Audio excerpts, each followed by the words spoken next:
सम्राट सोलोमन की कहानी। अपने समय में सम्राट सोलोमन सबसे बुद्धिमान व्यक्ति में से एक था। उसके समान दूसरा कोई बुद्धिमान व्यक्ति थे ही नहीं। तो फिर शेबा की रानी को इस बात की जब पता चला कि सोलोमन बहुत ही बुद्धिमान, बहुत ही प्रतिभाशाली व्यक्ति हैं और सम्राट भी हैं, तो शेबा की रानी के मन में विचार हुआ कि यदि मैं प्रेम करूं तो उसी बुद्धिमान सम्राट सोलोमन से। और शेबा की रानी भी बहुत ही खूबसूरत थी, अपने समय के विश्व सुंदरी में से एक। उसे अपनी शक्ल पर बहुत ही गुमान था कि मुझसे अच्छी शायद दूसरा कोई स्त्री नहीं हो सकती है।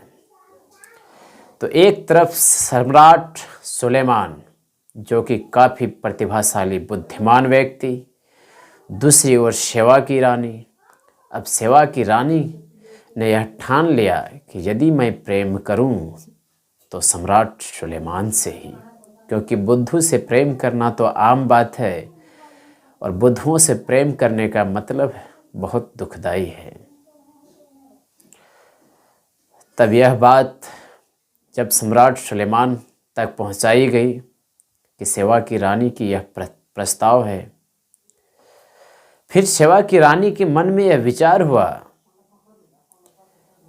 कि सम्राट सुलेमान सच में बुद्धिमान है या नहीं, उसकी परीक्षा होनी चाहिए। क्योंकि सुना और देखा दोनों में बहुत अंतर है। सुने तो हैं लेकिन अब देखना भी ज़रूरी है। तो जब यह बात सुलेमान को पता चला तो उन्होंने यह प्रस्ताव स्वीकार कर लिया कि यदि कोई मेरी बुद्धि की परीक्षा लेनी चाह रही है, वह भी शेबा की रानी जैसी हस्ती, तो मुझे मंजूर है। तो शेबा की रानी ने 12 बच्चे जो कि 3 से 4 वर्ष की उम्र के थे तैयार किए। सबके हेयर कटिंग एक जैसे, कपड़े भी एक जैसे और लगभग सारी चीज़ें जितने भी दिखावटी थी सब एक जैसे थे। तो 12 बच्चों में से 6 लड़की थी और 6 लड़के। 12 बच्चे को लेकर शेबा की रानी सुलेमान के पास पहुंच गया और दूर से ही सुलेमान को यह सूचना दिया गया कि यह बताना है कि इनमें से कौन लड़की है और कौन लड़के हैं।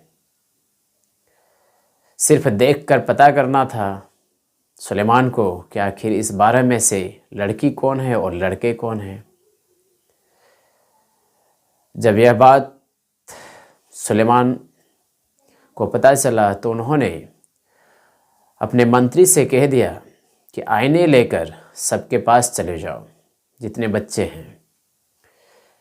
तो दर्पण लेके सब बच्चे के पास चले गए। तो दर्पण लड़के के सामने भी रखा गया, उसे दर्पण में देखने को कहा गया। तो लड़के ज्यों का त्यों देखते रह गए। लेकिन जब दर्पण लड़कियों के सामने रखा गया तो लड़कियां दर्पण में अपनी शक्ल देखकर थोड़ी मुस्कुरा गई, थोड़ी नाज कर गई।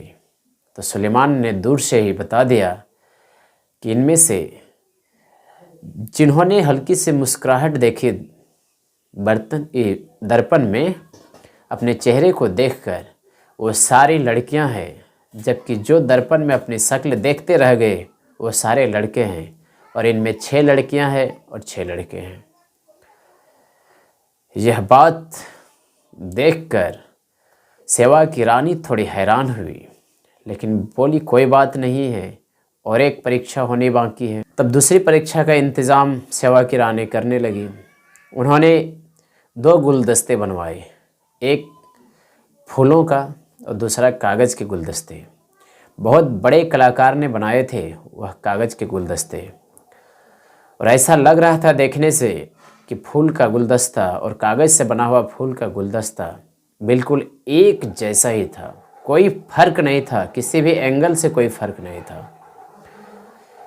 तो शेबा की रानी के मन में हुआ शायद इस बार सुलेमान फंस जाएंगे।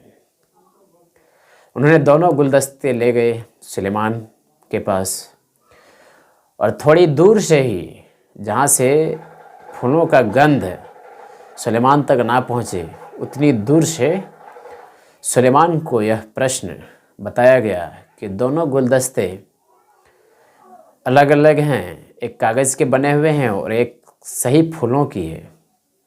तो सही फूल के गुलदस्ते कौन से हैं, यह पहचान करना है। सेवा की रानी का यह प्रश्न सुलेमान सुन ले।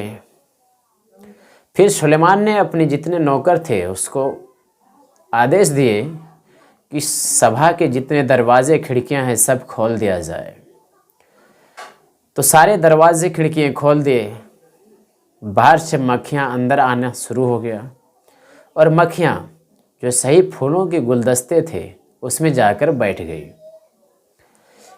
क्योंकि जो सही में फूलों के गुलदस्ते थे उससे सुगंध आ रही थी।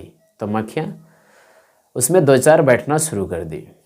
तो सुलेमान ने दूर से ही बता दिया कि सही में फूलों का जो गुलदस्ता है जिसमें मक्खियां बैठे हैं वही है, और दूसरा जो हाथ में है वह कागज़ के बने हुए हैं। यह सुनकर सेवा की रानी प्रसन्न हुई।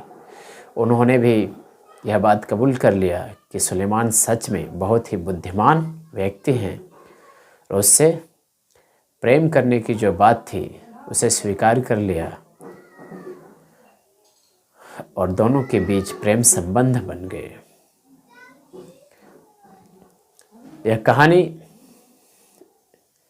आप लोगों को कैसी लगी, कमेंट में अपने जवाब में ज़रूर बताइएगा, और इसी तरह की कहानी सुनने के लिए इस चैनल को सब्सक्राइब ज़रूर कर लीजिएगा।